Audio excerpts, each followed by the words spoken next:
Assalamu alaikum guys and welcome to another podcast. Today we'll discuss about a very tragic and sad incident that took place in Rawalakot where the members of banned Joint Action Committee actually opened fire in a civilian area, resulting the martyrdom of rangers and others injured. And today we'll discuss what's actually the agenda, the reason behind it, and what's going on actually on the ground. And for that we do have Maria Iqbal Tarana with us. Assalamu alaikum, ma'am. Thank you very much for inviting me to your show. How are you feeling right now? It's a sad day, Yeah. of course, in Azad Kashmir. What we've been hearing from the people or through the social media mediums is very sad. Today, actually, the members of, as we all know, that members of banned Joint Action Committee actually opened fire in a civilian area, and resulting to that, one ranger lost his life, and he was martyred. How do you see this incident? Yeah, first of all, my condolences to all the families who have lost their loved ones, and especially to those who have sent their sons in the line of duty. They lost their life in the line of duty, and it's very unfortunate. This shouldn't have been happening, but unfortunately, there are so many external forces who are being involved, instigating the common people of Azad Jammu Kashmir. And yesterday, what actually another sad thing what we have witnessed is school children and teachers coming out in protest. So I believe personally that's not a good sign, because our ancestors have given so much sacrifices for this region to be peaceful, prosperous, and if you compare it with rest of the world, Azad Jammu Kashmir is one of the most peaceful regions in this continent, and seeing people aggressive, carrying grievances for no reason. I would say, once you believe that that movement was a basic right movement, but you have taken it on the another verge, which is unprecedented, unaccepted. That's a constitutional war actually. So there is a difference between constitutional war and the basic right movement, which we need to understand. So banned Awami Action Committee members have misinformed and misguided our people, that this movement started from a basic rights movement, and now it has taken a very ugly face of constitutional war. These clashes come amid ongoing tensions already there, created by, of course, the banned Joint Awami Action Committee. So do you think that this movement is now turning into a full-scale terrorism movement?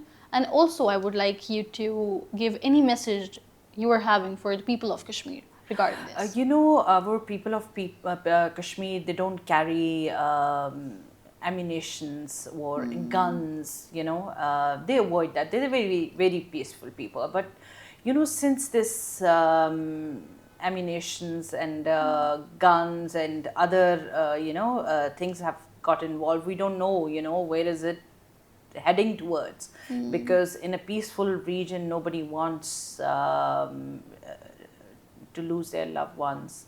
Not only their loved ones, actually, is a collateral damage, and it's everyone's loss. Yeah, it is, no doubt it is. And a message for people of Kashmir?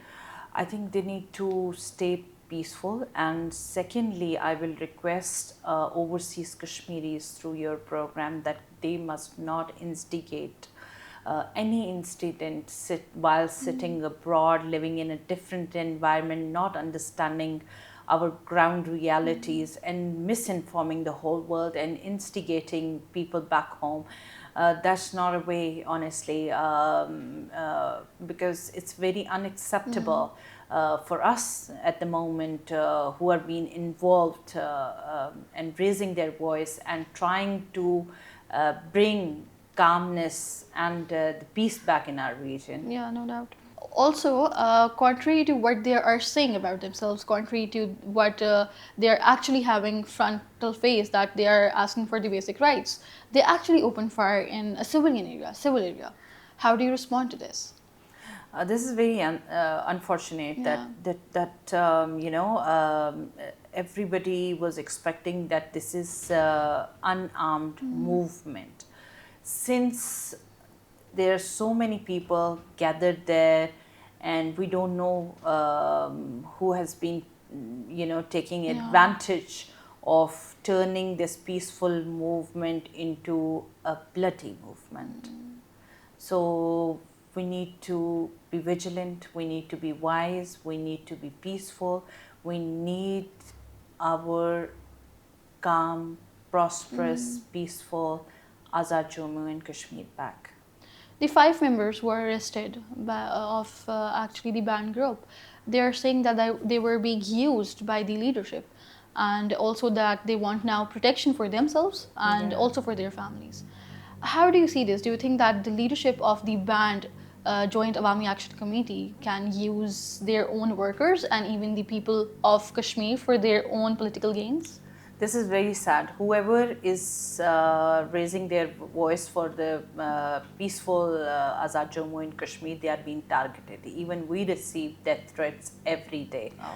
What do I do, or what do other people do on the social media is just been guiding our future generations not to get involved in any anti-state activity. This is that's all.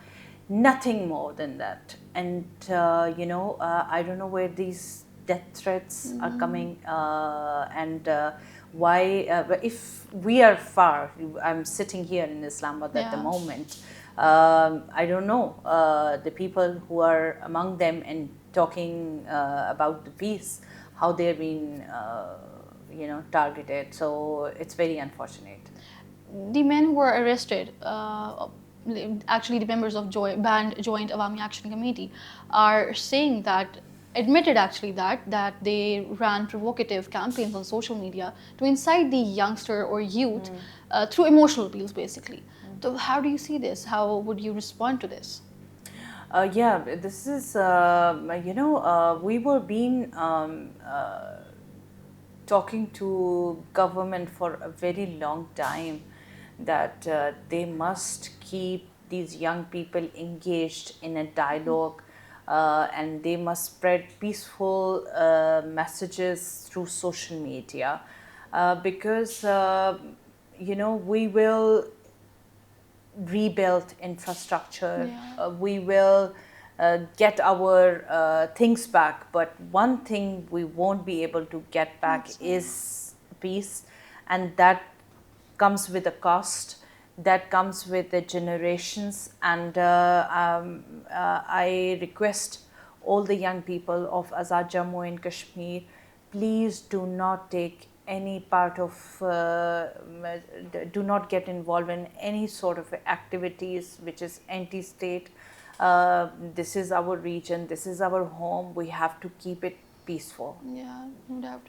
Also, last question I would like to ask, and that's something that triggered me at so many levels. I saw the long march by the band group, band Joint Awami Action Committee, and I saw the children and women in the front rows, and that was very sad to see. Do you think that it's a tactic, using them as a shield, as a human shield? Yeah, they are using these children, young children, and women as a human shield.